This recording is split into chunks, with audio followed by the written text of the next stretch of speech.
guys, it's Robin, RsIslandCrafts, and welcome to my craft room.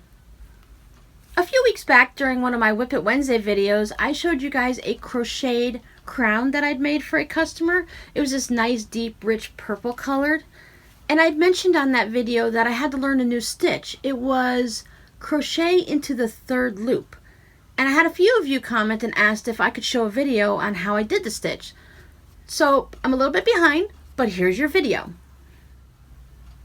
I'm going to go ahead and link up in the iCard to that original WiP Wednesday post in case you want to go back and see what the crown looked like.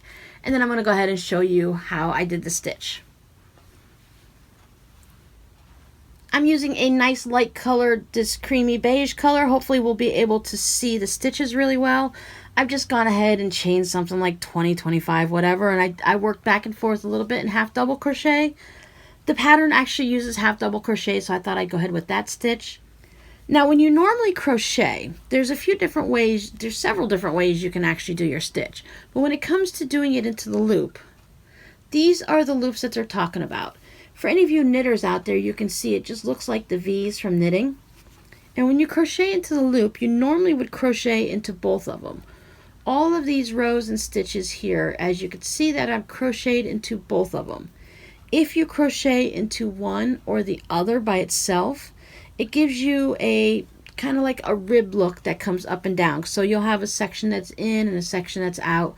So it's kind of a rib look. So if you were to make a band around the hat like you did with the crown, you would be crocheting back and forth on a short amount of stitches, and you'd always be doing it into the front stitches or the back stitches, and that way you would get some ribbing.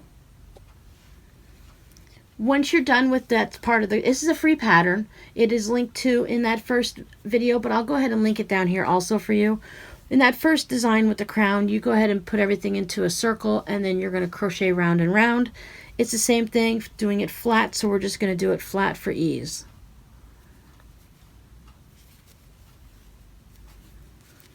So I'm going to go ahead and make the first couple stitches just normally, just so that we can get a little bit past this edge. Half double crochets. Okay, now we're going to go ahead and start doing the into the third loop. Now, if this is your first loop and your second loop, your third loop is around the back. If we spin it around, you can kind of see this leg that goes on a diagonal right here. This is what they're calling the third loop. So the way we have our needle, our hook in, by the way, I'm just using an eye, and I like the boil needles. I like the ones that are tapered and rounded here. I don't like the Susan Bates that are flat.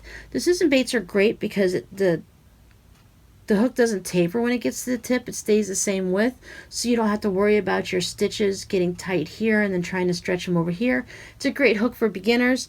This is what I learned on. I learned on the boy hooks, and I like the nice rounded part. That's just something I use. I prefer. I don't do too much crocheting anymore because it does bother my shoulder.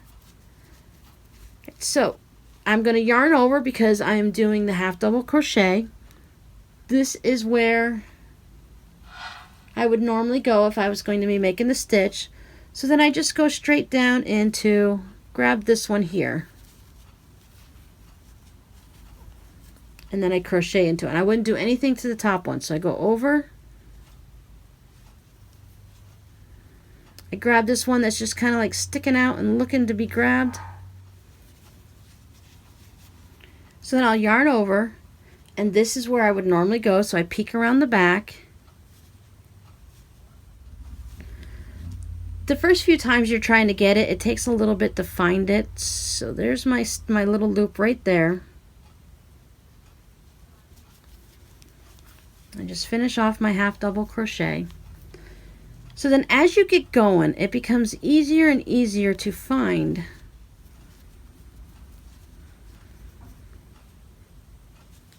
So there's my two that I would not do.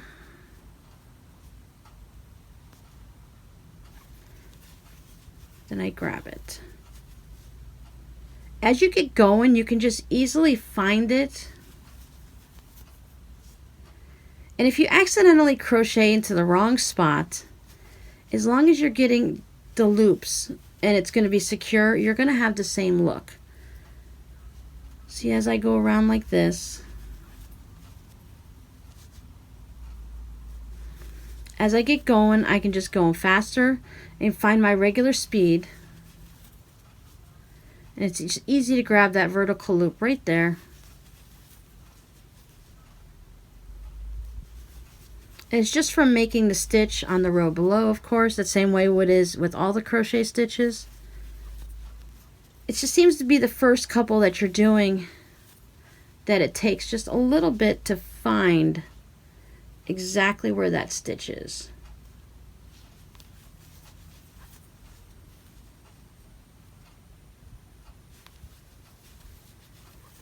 Okay, just keep going to the end.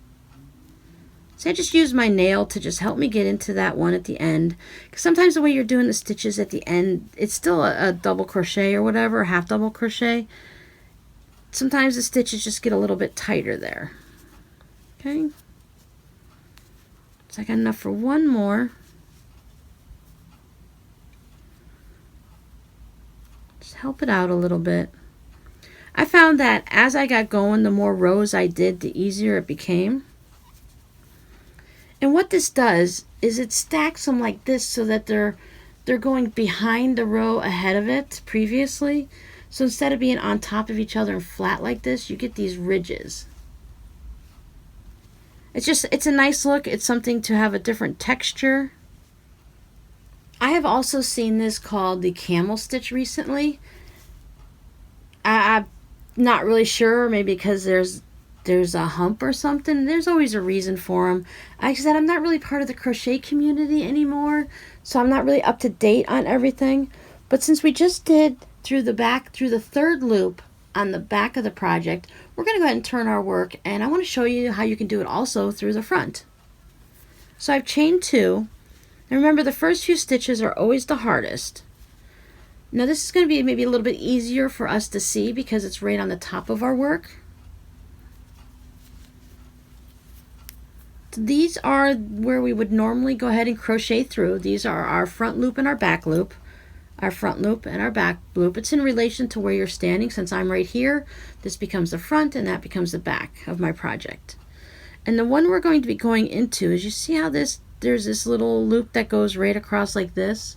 These are the loops that we're going to be going into. So instead of putting my hook into here, I'm going to yarn over. So I've yarned over and I'm going to grab my loop right here. Don't worry if it's a little hard to get through on the first couple, and then finish off my half double crochet. So here's our next spot that we're going to go into. So I'm going to yarn over. And you see how easy it is right here to see where that is? It's that top loop that's just sitting on top of everything. Top loop on top, yeah.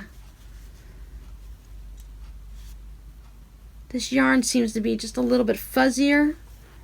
I don't have any solid cotton that would make it real easy to see, but you can kind of see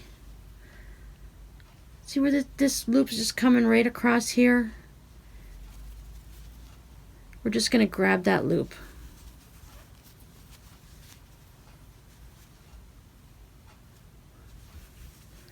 So I hope this answers any questions for anyone who was curious about this, crocheting through the third loop, which apparently is called the camel stitch.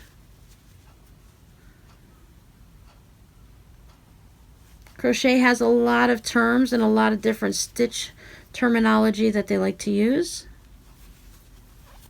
I find crocheting very, very easy compared to knitting. It's easy for me to see my mistakes, find my mistakes, fix my mistakes. But in knitting as a beginner, I used to have to take apart my entire work. It took me a long time to learn how to fix my mistakes. I couldn't drop down my stitches, fix them, and bring my stitches back up. That's something really important to learn in knitting. Now, you wouldn't be able to do that with crochet because as you're doing a stitch, it's knotted off. You can't drop down to fix a stitch as far as I know. If there is a way, go ahead and let me know. I'm just not aware of it. Couple more and then we'll call it a day. Just half double crochet. I'm going to yarn over. Going to find my little loop. Bring it through, yarn over, and back again. Now, of course, this is not a crochet tutorial. I don't plan on, and it maybe in the future, but right now I do not plan on doing any crochet tutorials. But if a random stitch like this comes up that we come across that we need help on, I'm more than willing to try the stitch myself, learn it, and see if I can show it to you guys. So for those that were asking, I hope this helped. It's kind of a fun stitch.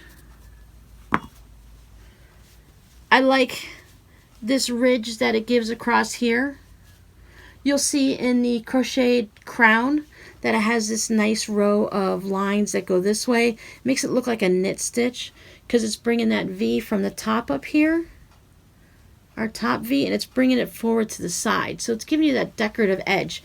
If you were to do, let's say, maybe a white beanie or a black, where your main color was, let's say, black. This all down here was black.